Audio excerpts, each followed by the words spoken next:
जय हिंद दोस्तों। आज हम आप लोग को पढ़ाने वाले हैं क्लास 10th का ज्योग्राफी भूगोल। भूगोल का लेसन 1 है भारत संसाधन एवं उपयोग, जिसका खंड क है और इकाई 1। तो इस लेसन को पढ़ने से पहले हम यह जानना आवश्यक है कि भूगोल किसे कहते हैं। तो भूगोल का इंग्लिश होता है ज्योग्राफी। तो वह विज्ञान जिसके द्वारा हम पृथ्वी के स्वरूपों एवं प्राकृतिक विभागों का अध्ययन करते हैं तो उसे भूगोल कहते हैं। अर्थात पृथ्वी का स्वरूप और पृथ्वी पर उपस्थित प्राकृतिक विभागों का अध्ययन करना ही भूगोल कहलाता है। अर्थात पृथ्वी का अध्ययन भूगोल कहलाता है। भूगोल शब्द की उत्पत्ति 2 ग्रीक शब्द से हुआ है। भूगोल शब्द की उत्पत्ति 2 ग्रीक शब्द से हुआ है। जियो, जिसका अर्थ होता है पृथ्वी, दूसरा ग्रीक शब्द है ग्रेफो, जिसका अर्थ होता है वर्णन। अर्थात पृथ्वी का वर्णन, पृथ्वी का अध्ययन जियोग्राफी कहलाता है। भूगोल शब्द का, तो भूगोल शब्द का देन जो है, भूगोल शब्द का जो प्रयोग किया था, तो सबसे पहले इरेटोस्थेन, भूगोल शब्द का सर्वप्रथम प्रयोग इरेटोस्थेनी ने किया था।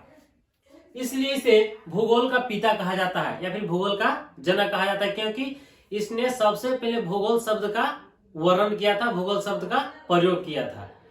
लेकिन हिकेटियस को भी भूगोल का जनक माना जाता है। कुछ विद्वानों ने भूगोल का जनक पूर्ण रूप से हिकेटियस को भी कहा है, क्योंकि इसने पृथ्वी के स्थल भाग, सागर, महादेशों का ज्ञान विस्तृत रूप से दिया है अपनी पुस्तक में। अब हम भूगोल के बारे में जानेंगे। अब हम जानेंगे भारत क्या है। तो भारत हमारी मातृभूमि है और भारत देश में हम लोग जन्म लिए हैं, जो भाग्य की बात है। भारत को इंग्लिश में इंडिया बोलते हैं। भारत भौगोलिक दृष्टिकोण से, अर्थात क्षेत्रफल की दृष्टि से, भारत भौगोलिक दृष्टिकोण से, क्षेत्रफल की दृष्टि से विश्व का 7वां सबसे बड़ा देश है। भौगोलिक दृष्टिकोण से विश्व का 7वां सबसे बड़ा देश है भारत। और जनसंख्या के दृष्टि से, जनसंख्या के दृष्टिकोण से विश्व का चीन से दूसरा सबसे बड़ा देश है। जनसंख्या के दृष्टि से चीन के बाद। भारत का क्षेत्रफल है 32,87,263 वर्ग किलोमीटर। भारत का क्षेत्रफल है।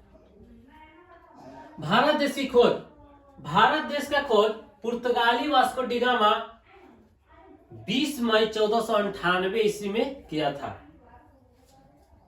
अब हम चलेंगे भारत की चौहदी।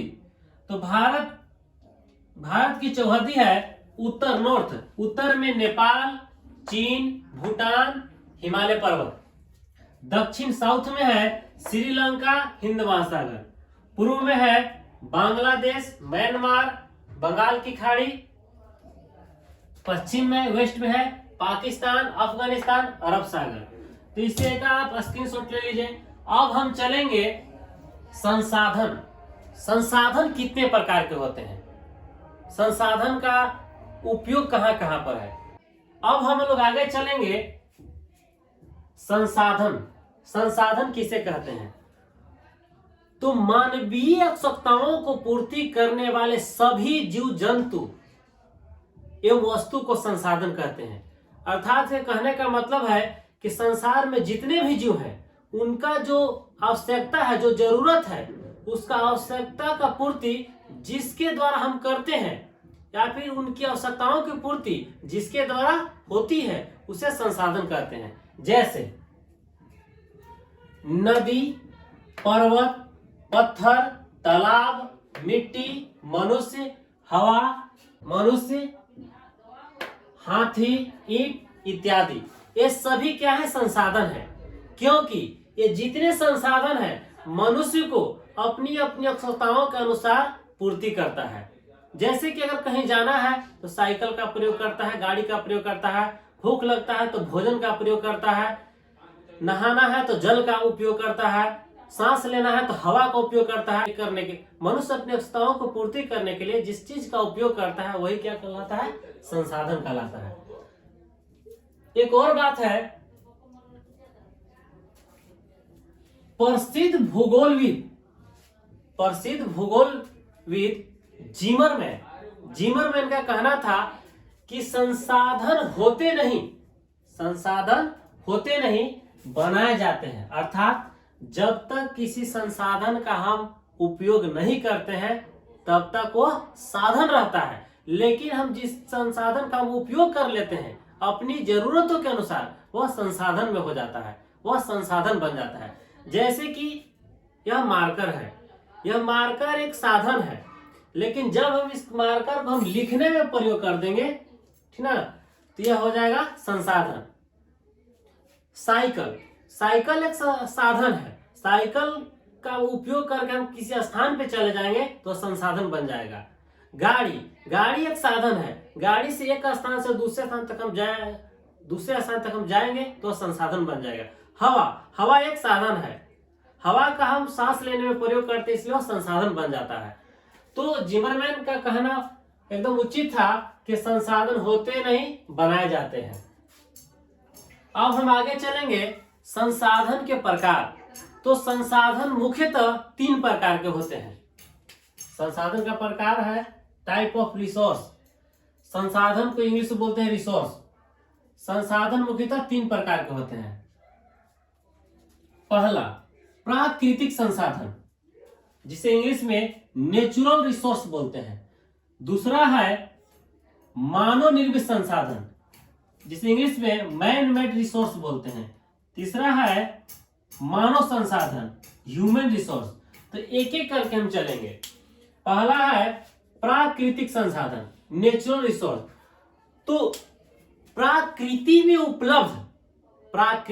उपलब्ध संसाधन को प्राकृतिक संसाधन कहते हैं। अर्थात यह स्वयं प्रकृति के द्वारा बनाया गया है, प्रकृति के द्वारा पहले से मौजूद है, इसे किसी सजीव द्वारा बनाया नहीं गया है। जैसे नदियां, पहाड़, झीलें, वन, मिट्टी, समुद्र, खनिज इत्यादि क्या है? पहले से प्रकृति द्वारा मौजूद है, इसलिए क्या है? प्राकृतिक संसाधन। दूसरा है मानव निर्मित संसाधन, मैन मेड रिसोर्स। तो मानव द्वारा बनाया गया संसाधन को मानव संसाधन कहते हैं। इसका कहने का मतलब है कि यह जो भी संसाधन है जो प्रकृति में मौजूद नहीं है, उस प्रकृति में पहले से मौजूद संसाधन का प्रयोग करके मानव ने बनाया है। जैसे कि मार्कर, पंखा, कुर्सी, टेबल, ईंट, ये सब क्या है? मानव निर्मित संसाधन, जो मानव ने बनाया है, जो मानव द्वारा बनाया गया जो संसाधन है उसे मानव निर्मित संसाधन कहते हैं। जैसे कि पुस्तक है, कलम है, मोटरसाइकिल है, कुर्सी मेज इत्यादि क्या है? मानव संसाधन। तीसरा है मानव संसाधन। तो मानव खुद एक संसाधन है, जो अपना शरीर, दिमाग, तकनीक का प्रयोग कर संसाधन का निर्माण करता है। जैसे गायक जो है गाने का काम करता है। शिक्षक जो है पढ़ाने का कार्य करता है। कर्मचारी अर्थात कहने का मतलब है कि जो वकील होते हैं समस्या को सुलझाने का काम करते हैं। चित्रकार जो है चित्रकारी का काम करता है। तो मनुष्य भी एक संसाधन है, क्योंकि मनुष्य कोई घर बनाना है तो एक मजदूर का काम करता है, इसलिए मानव भी एक संसाधन है। अब हम आगे चलेंगे, प्राकृतिक संसाधन कितने प्रकार के होते हैं और उन प्रकारों को कितने भागों में बांटा गया है। अब हम चलेंगे प्राकृतिक संसाधन, नेचुरल रिसोर्स, प्राकृतिक संसाधन का वर्गीकरण, मतलब कि प्राकृतिक संसाधन को कितने भागों में बांटा गया है। तो प्राकृतिक संसाधन को निम्न आधारों पर निम्न भागों में बांटा गया है, जो इस प्रकार है। पहला, उत्पत्ति के आधार पर। तो उत्पत्ति के आधार पर प्राकृतिक संसाधन को दो भागों में बांटा गया है। जैव संसाधन बायोलॉजिकल रिसोर्स और दूसरा है अजैव संसाधन एबोटिक रिसोर्स। अगला है उपयोगिता के आधार पर। तो उपयोगिता के आधार पर प्राकृतिक संसाधन को दो भागों में बांटा गया है। नवीकरणीय संसाधन रिन्यूएबल रिसोर्स और नवीकरणीय संसाधन नॉन रिन्यूएबल रिसोर्स। अगला है स्वामित्व के आधार पर। तो स्वामित्व के आधार पर प्राकृतिक संसाधन चार प्रकार के होते हैं। पहला है व्यक्तिगत संसाधन पर्सनल रिसोर्स। अगला है सामुदायिक संसाधन कम्युनिटी रिसोर्स। तीसरा है राष्ट्रीय संसाधन नेशनल रिसोर्स। चौथा है अंतरराष्ट्रीय संसाधन इंटरनेशनल रिसोर्स। अब है चौथा विकास के आधार पर प्राकृतिक संसाधन। तो विकास के आधार पर प्राकृतिक संसाधन को चार भागों में बांटा गया है। पहला है संभावित संसाधन पोटेंशियल रिसोर्स। दूसरा है विकसित संसाधन डेवलप्ड रिसोर्स। तीसरा है भंडार संसाधन स्टॉक रिसोर्स। चौथा है संचित कोष संसाधन कंसोलिडेटेड फंड रिसोर्स। तो यहाँ हम जान चुके हैं कि प्राकृतिक संसाधन का वर्गीकरण निम्न आधारों पर निम्न भागों में किया गया है। तो प्राकृतिक संसाधन का वर्गीकरण चार आधारों पर किया है।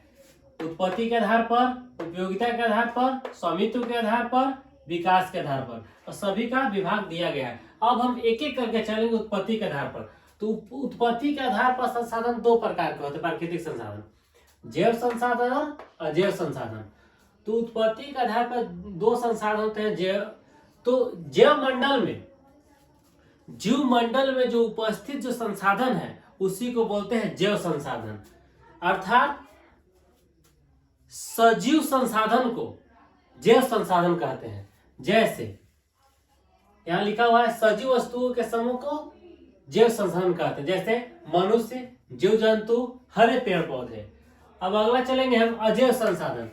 तो निर्जीव वस्तुओं के समूह को अजैव संसाधन कहते हैं। मतलब कि सजीव का विभाग इसमें नहीं होता है। जैसे कुर्सी, कलम, गाड़ी, पुस्तक इत्यादि, ये सब निर्जीव वस्तुएं मतलब कि अजैव संसाधन। अगला है उपयोगिता के आधार पर प्राकृतिक संसाधन। तो उपयोगिता के आधार पर दो प्रकार के संसाधन होते हैं। पहला है नवीकरणीय संसाधन और दूसरा है अनवीकरणीय संसाधन।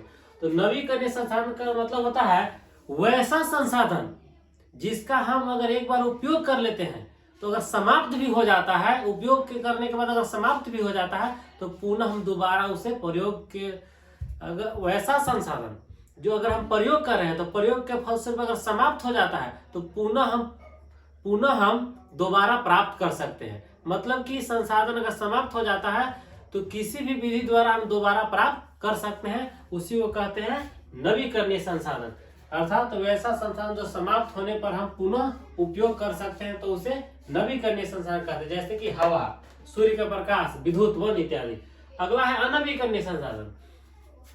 वैसा संसाधन जो अगर एक बार समाप्त हो जाता है तो उसे दोबारा प्राप्त करने में हजारों लाखों वर्ष लग जाते हैं, लेकिन प्राप्त नहीं हो पाता है, प्राप्त होने में बहुत समय लग जाता है, उसे कहते हैं अनवीकरणीय संसाधन। मतलब कि इसको दोबारा प्राप्त करना असंभव है। जैसे कोयला, पेट्रोलियम, सोना, लोहा इत्यादि। अब हम आगे चलेंगे स्वामित्व के आधार पर। तो स्वामित्व के आधार पर प्राकृतिक संसाधन चार भाग, स्वामित्व के आधार पर चार प्रकार के संसाधन होते हैं। तो इन सभी का हम एक लाइन से अब चलेंगे। अब हम आगे चलेंगे स्वामित्व के आधार पर। तो स्वामित्व के आधार पर संसाधन चार प्रकार के होते हैं। व्यक्तिगत संसाधन, तो किसी खास व्यक्ति के अधिकार में आने वाले संसाधन को व्यक्तिगत संसाधन कहते हैं। अर्थात किसी खास व्यक्ति के अधिपत्य में होता है संसाधन, उसे व्यक्तिगत संसाधन कहते हैं। जैसे कि भूमि, तालाब, कुआं, घर, बाग बगीचा, ये सब व्यक्तिगत संसाधन होते हैं क्योंकि यह जो होता है किस खास व्यक्ति के अधिकार में होता है। अगला है सामुदायिक संसाधन। तो वैसा संसाधन जो किसी खास समुदाय में रहने वाले लोगों के आधिपत्य में हो तो उसे सामुदायिक संसाधन कहते हैं, जैसे मंदिर, मस्जिद, खेल मैदान, सामुदायिक भवन इत्यादि। राष्ट्रीय संसाधन, किसी देश या राष्ट्र के अंतर्गत समुद्र तट से 12 नॉटिकल माइल तक का क्षेत्र राष्ट्रीय संसाधन कहलाता है। अर्थात समुद्र तल से 12 नॉटिकल माइल तक का जो क्षेत्र होता है वह राष्ट्रीय संसाधन कहलाता है। अगला है अंतर्राष्ट्रीय संसाधन।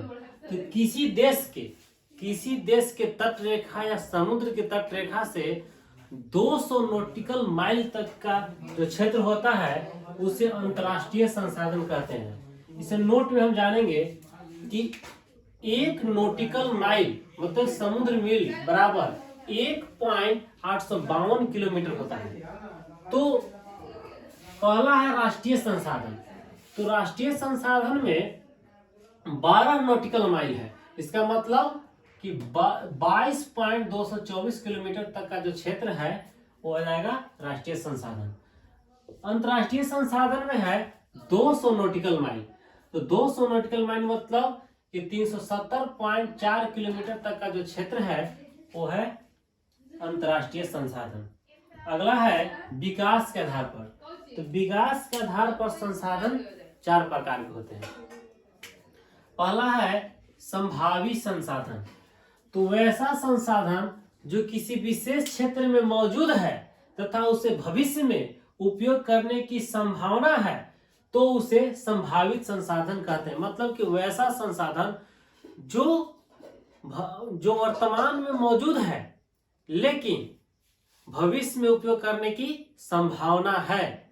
मौजूद तो है लेकिन हम उपयोग नहीं कर पा रहे हैं, भविष्य में उपयोग करने की संभावना है तो उसे संभावित संसाधन कहते हैं। जैसे हिमालय क्षेत्र का खनिज, राजस्थान का पवन, गुजरात का सौर ऊर्जा। अगला है विकास संसाधन। वैसा संसाधन जिसका उपयोग करने के लिए मात्रा गुणवत्ता का सर्वेक्षण किया जा चुका है, इसका उपयोग वर्तमान में हो रहा है तो उसे विकसित संसाधन कहते हैं। मतलब कि वैसा संसाधन जिसका उपयोग हम वर्तमान में कर रहे हैं तो उसे विकसित संसाधन कहते हैं। कोयला, पेट्रोलियम, पनबिजली, मतलब कि इस प्रकार के संसाधन होते हैं जो मात्रा गुणवत्ता के सर्वेक्षण किया जा चुका है और हम लोग वर्तमान में उपयोग कर रहे हैं। अगला है भंडार संसाधन। वैसा संसाधन जो पर्यावरण में उपलब्ध है तथा मानवीय आवश्यकताओं की पूर्ति में सहायक है परंतु तकनीक के अभाव में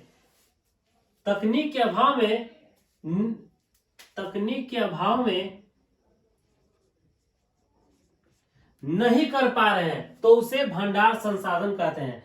मतलब कि संसाधन तो मौजूद है, कुछ संसाधन वैसे जो मौजूद तो है लेकिन मेरे पास तकनीक नहीं है, विज्ञान नहीं है तो उसका हम उपयोग नहीं कर पा रहे हैं लेकिन भविष्य में उपयोग करने की संभावना है, वही होता है भंडार संसाधन। मतलब कि संसाधन मौजूद है वर्तमान में लेकिन तकनीक के अभाव के कारण हम उपयोग नहीं कर पा रहे हैं। जैसे कि समुद्र का खारा जल। अब हम आगे चलेंगे चौथा। अगला है विकास के आधार पर चौथा संचित कोश संसाधन। वैसा संसाधन जो उपलब्ध है और तकनीक की सहायता से प्रयोग कर सकते हैं लेकिन भविष्य की धरोहर पूंजी मानकर सुरक्षित रखा गया है तो उसे संचित कोश संसाधन कहते हैं। जैसे बांध में रखा जल। अर्थात हम तकनीक की सहायता से कोई संसाधन का उपयोग कर सकते हैं लेकिन भविष्य की धरोहर पूंजी मानकर सुरक्षित रखा गया है तो उसे संचित कोश संसाधन कहते हैं। अब हम आगे चलेंगे संसाधन नियोजन। संसाधन नियोजन रिसोर्स प्लानिंग क्या होता है? संसाधनों का विवेकपूर्ण उपयोग करना संसाधन नियोजन कहलाता है। मतलब कि कोई भी संसाधन है, कोई भी आपके पास या हमारे पास जो भी संसाधन है उसको उचित रूप से प्रयोग करना, सावधानी पूर्वक उपयोग करना ही संसाधन नियोजन कहलाता है। आगे है संसाधन संरक्षण, रिसोर्स कंजर्वेशन। तो संसाधन को विवेकपूर्ण उपयोग के साथ साथ सुरक्षित बनाए रखना संसाधन संरक्षण कहलाता है। मतलब कि कोई भी संसाधन को हम भविष्य में उपयोग कर सके, उसको सुरक्षित बनाए रखना है, धरोहर संपत्ति मानकर बनाए रखना है, उसको हम बोलते हैं संसाधन संरक्षण। मतलब कि किसी भी संसाधन को बचाए रखना भविष्य उपयोग के लिए संसाधन संरक्षण कहलाता है। अब संसाधन संरक्षण के विषय में कुछ महान दार्शनिकों का मत है। पहला, महात्मा गांधी। महात्मा गांधी के कहना है कि हमारे पास पेट भरने के लिए बहुत कुछ है, लेकिन पेटी भरने के लिए कुछ नहीं। इसका मतलब कि खाने के लिए सब कुछ है, पेट भरने के लिए सब कुछ, लेकिन पर्यावरण को बचाने के लिए, पर्यावरण को बचाए रखने के लिए मेरे पास कुछ नहीं है। मेधा पाटेकर। मेधा पाटेकर का पर्यावरण संरक्षण के विषय में था कि नर्मदा बचाओ आंदोलन। तो नर्मदा नदी पर एक बहुत बड़ा विशाल बांध बन रहा था, जिससे अगल बगल क्षेत्र में जो भी कृषि के लिए हानि क्षेत्र बन जाता, मतलब कि कृषि लायक का क्षेत्र नहीं बन पाता, और कई ऐसे गांव थे, लाखों गांव थे जो कि भूमिहीन हो जाते। तो उसको बचाने के लिए मेधा पाटकर ने नर्मदा बचाओ आंदोलन की शुरुआत 1985 में किया था। सुंदरलाल बहुगुणा। सुंदरलाल बहुगुणा चिपको आंदोलन के प्रणेता थे, जो 1973 ईस्वी में शुरू किए थे। इनका मुख्य उद्देश्य था कि उत्तर प्रदेश के एक चमोली जिला है, उत्तर प्रदेश के एक चमोली जिला है, वहां पर असंख्य मात्रा में वन क्षेत्र थे। तो जहां यह जो क्षेत्र है उत्तराखंड में आता है, यहाँ पर पेड़ों की कटाई हो रहा था, उद्योग धंधों के बढ़ावा करने पेड़ों की कटाई हो रहा था। इसको रोकने के लिए वहां के क्षेत्र के जो अगल बगल के क्षेत्र के लोग थे पेड़ों से चिपक गए, इसलिए उस आंदोलन को चिपको आंदोलन के नाम से जाना जाता है। अगला है संदीप पांडे। संदीप पांडे वर्षा जल संचयन कर कृषि भूमि विस्तार। इनका कहना था कि वर्षा का जो जल है उसको संचित कर, उसको रोक कर हम कृषि के लायक बना सकते हैं, कृषि में उपयोग कर सकते हैं। वर्षा का जल है उसको हम रोक कर और कृषि में उपयोग कर सकते हैं, खेती करने के लिए। अगला है सतत विकास। पर्यावरण को बिना क्षति पहुंचाए भविष्य की आवश्यकताओं को देखते हुए संसाधन को कायम रखना सतत विकास की अवधारणा कहलाता है। मतलब कि पर्यावरण को बिना क्षति पहुंचाए, मतलब पर्यावरण को हम क्षति नहीं पहुंचाएंगे और उस संसाधन को भविष्य में उपयोग कर सकते हैं, उसी को कहते हैं सतत विकास। डाकुओं की अर्थव्यवस्था। मानव एवं तकनीक की शोषणात्मक दोहन प्रवृत्ति डाकुओं की अर्थव्यवस्था कहलाता है। अर्थात आज के युग में मानव एक से असंख्य मात्रा में तकनीक का उपयोग कर रहा है, जैसे कि परमाणु बम, अनेक विषैले बम विस्फोट का उपयोग कर रहा है, विषैले हथियार का प्रयोग कर रहा है, जिससे कि पर्यावरण की क्षति पहुंच रही है, वातावरण की क्षति पहुंच रही है। इसलिए कहा गया है कि डाकुओं की अर्थव्यवस्था, हमारा जो विश्व है डाकुओं का अर्थव्यवस्था बन रहा है। मतलब कि हम पर्यावरण को क्षति पहुंचा रहे हैं। मानव प्लस तकनीक, अर्थात मानव और तकनीक मिलकर पर्यावरण का नुकसान कर रहे हैं, पर्यावरण का नुकसान कर, इसलिए इसे कहा गया डाकुओं की अर्थव्यवस्था।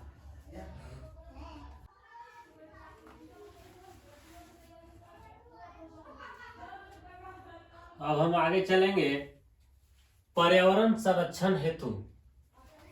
तो पर्यावरण संरक्षण हेतु सर्वप्रथम विश्व शिखर सम्मेलन 1972 ईस्वी में स्वीडन के स्टॉकहोम में हुआ था। अर्थात पर्यावरण सुरक्षित, मतलब कि पर्यावरण को बचाए रखने के लिए, पर्यावरण को सुरक्षा के लिए सर्वप्रथम विश्व शिखर सम्मेलन 1972 ईस्वी में स्वीडन के स्टॉकहोम में हुआ था। आगे है 5 जून को पर्यावरण दिवस मनाते हैं। मैंने इसी सम्मेलन के अनुसार 5 जून को हर एक वर्ष पर्यावरण दिवस मनाते हैं, ताकि पर्यावरण को हम सुरक्षित बनाए रख सके भविष्य में उपयोग के लिए। अगला है 1968 ईस्वी में क्लब ऑफ रोम ने 1968 ईस्वी में क्लब ऑफ रोम ने संसाधन संरक्षण हेतु सर्वप्रथम सम्मेलन किया था। मतलब कि पहला था पर्यावरण संरक्षण, तो पर्यावरण संरक्षण का पर्यावरण संरक्षण सर्वप्रथम विश्व सम्मेलन 1972 में हुआ था। मतलब कि पर्यावरण संरक्षण सम्मेलन 1972 में सबसे पहले, और यहाँ है 1968 में संसाधन संरक्षण सर्वप्रथम सम्मेलन किसने किया था? तो क्लब ऑफ रोम। आगे है small is beautiful. Small is beautiful, इस पुस्तक का लेखक है सुमशेर। कब लिखा था? 1974 ईस्वी में। मतलब कि स्मॉल इज ब्यूटीफुल 1974 ईस्वी में सुमशेर ने किया था इस पुस्तक की रचना। इसमें संसाधन को और पर्यावरण को किस प्रकार सुरक्षित रखना है इस पुस्तक में लिखा गया है। और संसाधन संरक्षण के बारे में जो भी महात्मा गांधी बोले थे उसका विवरण इस पुस्तक में है। अगला है प्रथम पृथ्वी सम्मेलन। प्रथम पृथ्वी सम्मेलन 1992 ईस्वी में रियो डी जेनेरो ब्राजील में हुआ था। मतलब कि प्रथम पृथ्वी सम्मेलन, मतलब कि पृथ्वी को किस प्रकार हमको बचाए रखना है, तो ग्लोबल वार्मिंग, वन संरक्षण, जैव विविधता और कार्यक्रम 21 इत्यादि को हम किस प्रकार बचाए रखेंगे, तो प्रथम पृथ्वी सम्मेलन 1992 ईस्वी में रियो डी जेनेरो ब्राजील में हुआ था। द्वितीय पृथ्वी सम्मेलन, तो दूसरा पृथ्वी सम्मेलन 1997 ईस्वी में न्यूयॉर्क में हुआ था, ताकि पृथ्वी में जो ग्लोबल वार्मिंग है, जो वातावरण प्रदूषित हो रहा है, संसाधन का दोहन हो रहा है, उसको हम किस प्रकार बचाए रखेंगे, यह पृथ्वी सम्मेलन होता है। तो 5 वर्ष के बाद 1997 ईस्वी में न्यूयॉर्क में हुआ था। तीसरा पृथ्वी सम्मेलन 10 वर्ष बाद हुआ था 2002 में। कहां पर? जोहान्सबर्ग में। और करीबन लगभग 2000 प्रतिनिधि देश के भाग लिए थे इस सम्मेलन में। आगे है क्योटो सम्मेलन। दिसंबर 1997 में पृथ्वी को ग्लोबल वार्मिंग से, मतलब ग्लोबल वार्मिंग मतलब कि वायु प्रदूषित से बचाने के लिए जापान के क्योटो में एक सम्मेलन हुआ था, जिसमें 159 देश भाग लिए थे। इसे विश्व पर्यावरण सम्मेलन या ग्रीन हाउस सम्मेलन के नाम से भी जाना जाता है। आगे है कार्यक्रम 21, एजेंडा 21। रियो डी जेनेरो में पर्यावरण विकास संबंधी 800 घोषणा पत्र है, जिसमें सतत विकास कार्यक्रम 21 के नाम से जानते हैं, जिसे पर्यावरण कोष की स्थापना होता है। मतलब कि पर्यावरण को किस प्रकार बचाए रखना है। जय हिंद दोस्तों। तो यह जो लेसन है, पहला लेसन भारत संसाधन उपयोग भूगोल का पहला लेसन है, तो यह लेसन खत्म हो गया है, ठीक ना। अब हम अगला लेसन में मिलेंगे। जय हिंद दोस्तों।